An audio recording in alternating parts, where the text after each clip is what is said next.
Now I've come to the end of my first row, and as you can see I have stitches along and they're relatively even.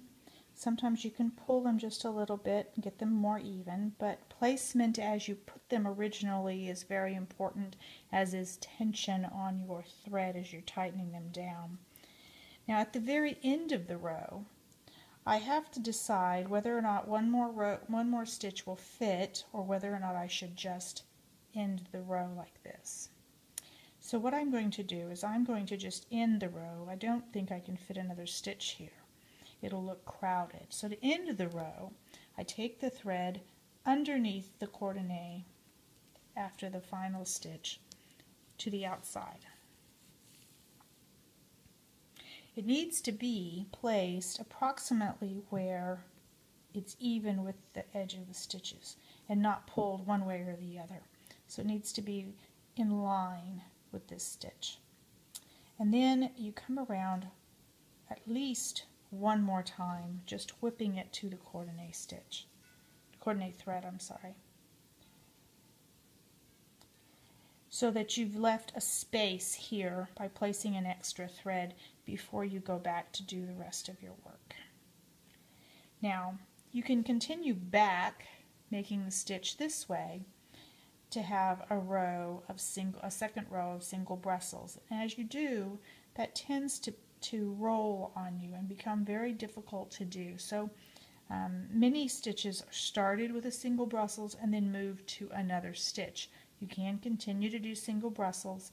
You do have to watch that your stitches have not rolled up underneath the previous row.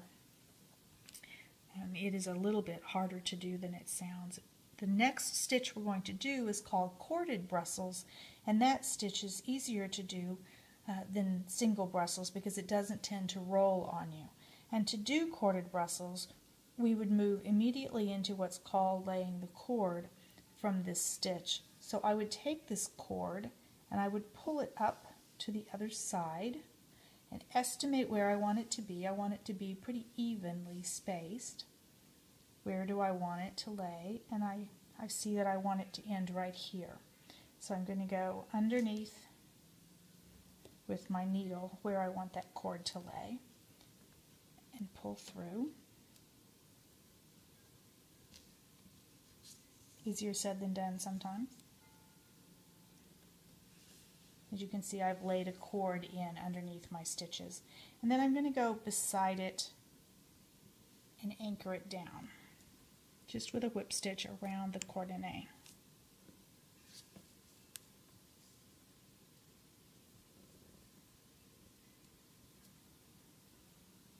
Now I'm ready to work the next row. But I need to decide now if I have enough thread to work the next row. So what I'm going to do is I'm going to lay my thread along the length of my work, back again, and then back one more time. And if I have more than 3, I should be able to complete that row, and I won't have very much to spare. If I were to not have enough, I would anchor the thread and add on. And the way you would do that is to continue to whip stitch down this row, and then take your needle off your thread, and right here you would add, using the knot we originally started with, a new thread and continue to work. I don't need to do that this time, but that is where I would do it. It would always be at the edge that you try to add the additional thread. So now we're going to work another row of the Brussels stitch. I'm going to come through the hole, the loop from the previous row, under the thread that I've laid in, and then over my working thread and pull that through, keeping it perpendicular as I tension.